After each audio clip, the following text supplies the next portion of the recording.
my first time doing any stand-up comedy. So if there is any joke that doesn't smiles or laughs, just understand that the person who have made that joke, thought of that joke to be funny, is actually more funny than you. Okay. So I'm a bit sarcastic at my practice mostly. So it's always creates some funny memories with people's. I'm just telling a memory of mine. It was about 3 a.m. at night. So I'm sleeping like most other people who aren't staring at their mobile phones. So a patient calls. Hello, what's up? So he said, are you sleeping? No, I'm awake. I'm just waiting for your call. What do you want to say? No, am I disturbing you? No, I'm like, you're not disturbing. I'm wait for every night for someone to call and nobody calls. And today you called, so this is my lucky day.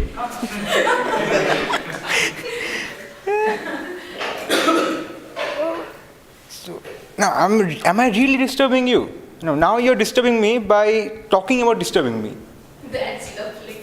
So, what was the problem? The problem for her was that she said that I'm feeling very depressed for 2 days, like deep DSM.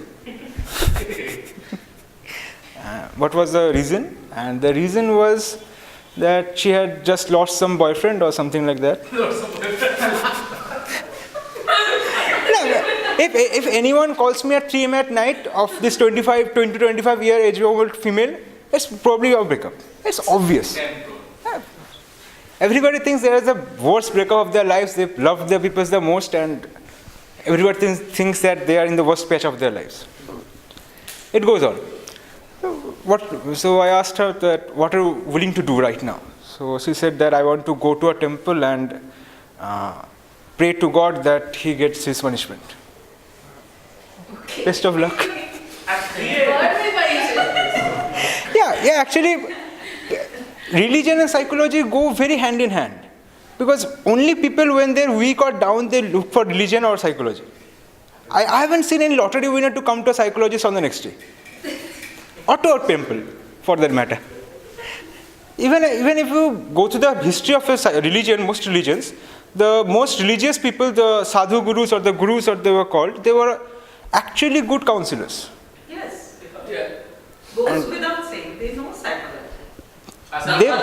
They might explain it in a very different way. My favorite. Yeah.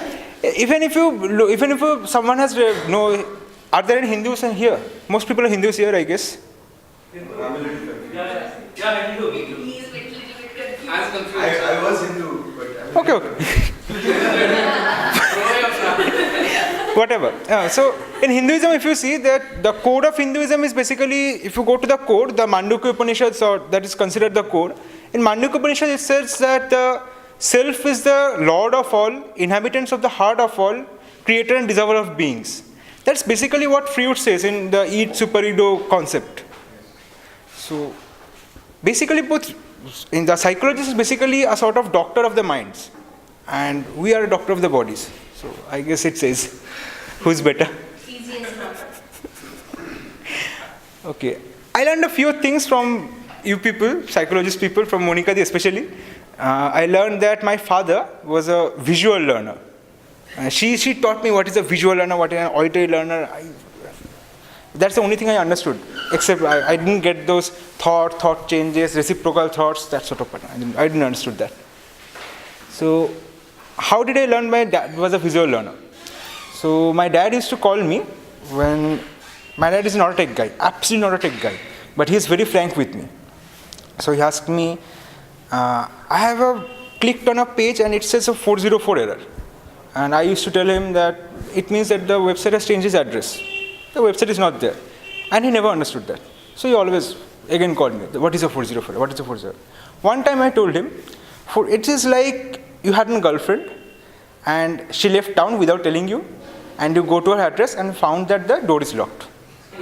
A 404 error is basically like that, except the girlfriend is a website. So he asked that, can't I just call her? And I asked that, in your days, was there many mobile phones to call her? I hope that was true, because Otherwise, my mom would be very mad. Because mobile phones didn't exist before 2000. Yes. I don't know how you got that. Okay. In my father's age, actually, my father's age and our age are very different in sort of manner. Because when he used to have his girlfriends, I'm sure he had girlfriends, and he's very frank with me. Yeah, everybody has gone through this 20 to 25 ages. Yes, obviously. Yeah, of course. And you're matured enough to understand all those stuff. I'm not foolish. Yeah, I know that. But हम शुद्ध singer आपसे So, in his days, every relations and everything was very different. For example, in his days, he said, he actually told me stories about her ex. So, I know that. So, he says that when he had his girlfriend, so they used to meet probably once in a month or that sort of a manner. And there were no phones and they couldn't send letters. So, it was a planned day. Supposedly 31st of December they will meet. Some problem occurs, they can't meet. So, one person will be waiting for maybe 6 hours for that person. Yes. It was basically like that. And the meetings were something like they go to a tuition and they bunk the whole tuition and walk together for somewhere for 1 hour and talk and laugh and think that is like enjoy it like that is the best day of their lives, and wake up the next day that figuring out that maybe they could have it again. Those memories were precious. In my time it's a bit different. It's a lot more simple. It's a lot more easy.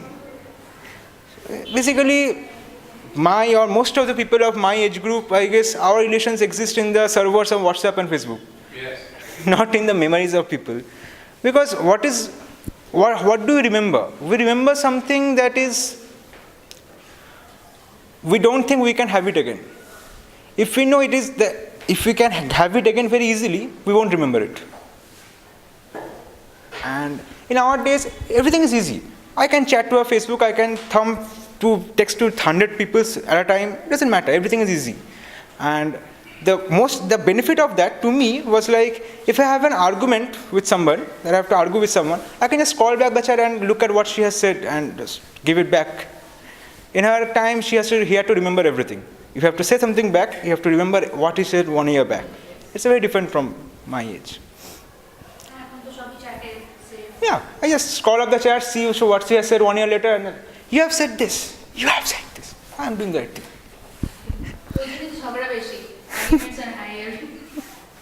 It's easier, the arguments are easier. The last thing I will say is that there are a lot of ways to help people. Most people that I know who have become psychologists or gone through the psychology line were actually very broken at some point in their lives. And they chose psychology more of a way to help themselves rather than to help others. They ultimately used it to help others. But the starting point was to some extent to help themselves. And there are many ways to live life. There are many ways to help yourself. I guess helping others is one of the best ways to help yourself. And I guess most people who are doing, or at least starting at the point they started, the most people were like therapying others as a therapy to themselves, like a group therapy session.